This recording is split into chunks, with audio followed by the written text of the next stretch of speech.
Assalomu alaykum azizlar. Bugun juda ham katta mavzu haqida gapirmoqchiman.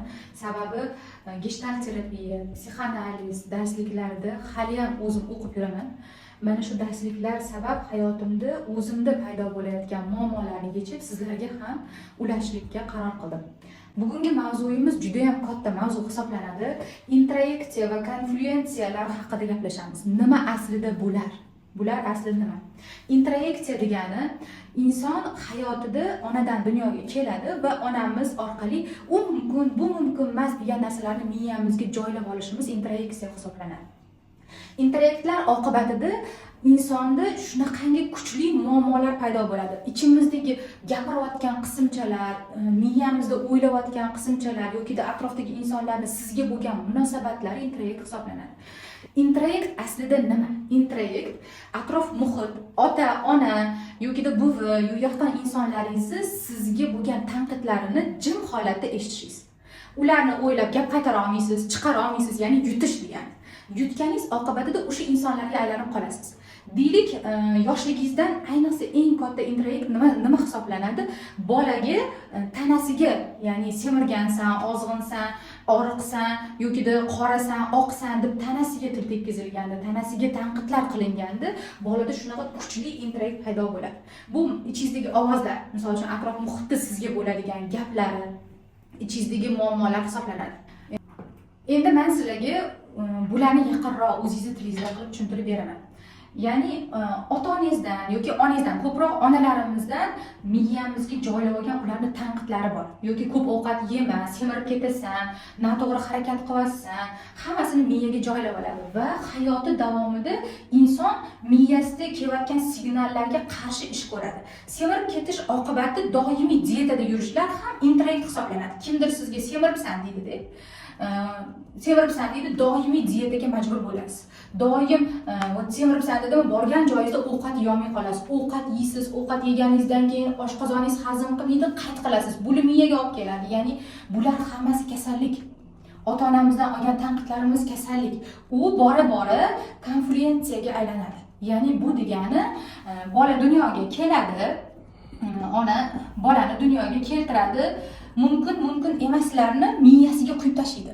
Ya'ni o'zini azoblari, o'zini og'riqlari oqibatida bolani miyasiga o'zini qarshiliklarni quyib tashlaydi. Bola o'zicha bo'la olmaydi, o'zini fikrini ayta olmaydi, o'zini xohishlarini namoyish qila olmaydi. Vaholanki bola o'ynashni xohlaydi, kulishni xohlaydi, lekin unga senga mumkin emas, yesang allergiya bo'lasan, yesang semirib ketasan, bir narsalarni miyasiga quyib tashlaydi. Vaholanki bola o'zi bo'lmasdan onasiga aylanib katta bo'ladi. U o'g'il bo'lsin, qiz bo'lsin farqi yo'q, onasiga o'xshab katta bo'ladi. Bu introyekt hisoblanadi. Yana bir narsani sizlarga tushuntirib beraman. Mana bola dunyoga keldi, onasidan bir nimalarni oldi. Endi yana bir buvi, do'dalarimiz yoki kimdirlar bor. Mana bu qizaloqqa, kichkina qizchaga bukchayib o'tirma, yelkalaringni tushirma, ertaga bunaqa bukchaygan bo'lib qolasan, yoki ko'p yeyording, semirib ketasan, ertaga erga tega olmaysan. Bu fikrlar miyada to'lib ketadi. Ya'ni kimdirlarning fikrlari. Aslida bola o'zi semirishim yoki semirmasligim to'g'risida o'ylamayapti. Unga umuman semirmasligim keragi ham yo'q. Men bu yerda kimnidir fikri orqali bu narsani o'ziga joylaydi. Chunki tana to'g'risida gap ketyapti. Seni taning yaxshi emas degan fikr ketyapti. Mana shular introyeksiyalar hisoblanadi. Ya'ni bu insonni o'zi ham xuddi shu tanqid ichida, xuddi shu muammoni ichida bo'lgan. Endi introyekt oqibatida ona bilan bola katta bo'lganda ham, mana misol uchun deylik, bola erkak kishi katta bo'ldi. Katta bo'lgandan keyin konflyuensiyaga aylanib ketadi, ya'ni bog'lanishga aylanib ketadi. O'ylaymizki, onamiz mana uylantirdi, mana bu yerda bitta bechora bor, uylandi. Bu birga bo'la olmaydi. Ko'chaga aylanishga, marojniga ham chiqa olmaydi. Sababi onasini ichidagi alamini mana bu signallar orqali his qilib turadi. Vaholanki ko'chaga chiqqan taqdirda ham onam xafa bo'lib qoldilar-da, shu to'g'rimikin, noto'g'rimikin, mana shu holatda doimiy yashaydi. Endi bundan uzilish eng yomoni, ya'ni bitta narsasini aytib ketay sizga, bundan uzilish juda ham qiyin. Sababi agarda mana shu holatda, bu kasallik hisoblanadi. Mana shu holatda qolsa, fizika tugaydi. Ona vafot etadi. Ya'ni bu qabrda ona vafot etgandan keyin mana bu joyda nima qilyapti ekan degan o'y xayol fikrlar bilan bu erkak kishi qolib ketadi.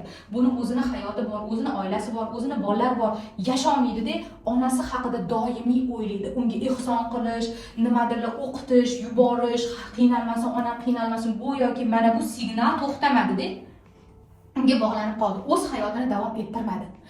Ya'ni bu konfluensiya, ya'ni birlashib ketish, bunga albatta yechim bor. Introyektlardan qanaqa qilib qutulamiz? Ya'ni bularga yechimni qanaqa qilib beramiz? Misol uchun deylik, mana bu joydagi onamiz vafot etgandan keyin, ota yoki onamiz vafot etgandan keyin bu erkak kishi o'ylaydi, nima uchun, nima bo'ldi ekan, qanaqa holatda ekan, duo yuborishim kerak, nimadirlar qilishim kerak, fikr, xayol mana shu qabr bo'lib qoladi, qabrdagi azob bo'lib qoladi. Endi tasavvur qiling, mana shu holatdan uzilmaslik nimalarga olib keladi? Tush ko'radi, tushida ham faqat mana shu o'lganlarni ko'raveradi. Bog'liqlik bor. Ya'ni mana shu bog'liqlik bor. Introyektlar, miyada qolib ketgan introyektlar bor. Bular misol uchun oddiy bir ovoz bo'lishi mumkin, oddiy bir signal bo'lishi mumkin. Bu umuman ona bilan bog'liqlik holatlar bo'lmasligi mumkin. Bularga yechim faqatgina o'zimizga qaytgan holatda, introyekt topgan holatda, konflikt ekanligini, ya'ni onam bilan birlashib qolgan ekanman, bu bilan separatsiya bo'lishim kerak ekan, onam bilan uzilishim kerak ekan, bu onamning fikri ekanligini bilishim kerak ekan degan holatda yokida savol berib, oddiy savol berib, sen nima xohlaysan? Sen asli mana shu oilani xohlaysanmi? Ya'ni bu sizga azob beryaptimi? Qabrdagi azob yoki onamning holati menga azob beryapti. O'zimni hayotimni men xotinim bilan maza qilishni xohlayapman yoki erim bilan maza qilishni xohlayapmanmi? Bu narsa xohish sizniki, lekin mana bu joydagi signal sizni qiynayapti. Buni uzish uchun faqatgina savol berasiz, introyekt topasiz va uzilish qilasiz. Endi savol berasiz o'zingizga. Xo'p, men oilam bilan maza qilishni xohlaymanmi yoki onamning azobini his qilib azoblanishni xohlaymanmi? Nimani xohlayman? Savol berasiz. Savol berganingizda ichingizda bidirlaydi, voy, onam qiynaladi yoki qiynalyapti qabr azobida. Bundan tashqari, onadan tashqari ukam ham qiynalyapti, ukani ham introyekt qilganmiz, buvini ham introyekt qilamiz. Hammani fikrlarini, hislarini hammasini o'zimizga joylab olamiz. Ya'ni bu holatda sen nima xohlaysan? Inson individual bo'lish kerak. Bu holatda coachlarga boramiz, kimdagi konsultatsiyalarga, nimadirlarga boramiz, to'g'ri, ular bizga yechim beradi, lekin u holatda ham onamizni yo'qotib, uni o'rniga bir ustozni qo'yib olishimiz ham noto'g'ri hisoblanadi. Ya'ni siz o'zingizga individual, inson Allohning birinchi, yagona birinchi bo'lganligi sababli individual o'zingiz uchun o'zingiz psixologga aylanishingiz kerak. Yana savol tug'iladi sizlarda, qanaqa psixolog bo'laman o'zimga o'zim? Qanaqa qilib uzilaman? Ya'ni savollaringiz juda ham ko'p bo'ladi, mana shunaqa.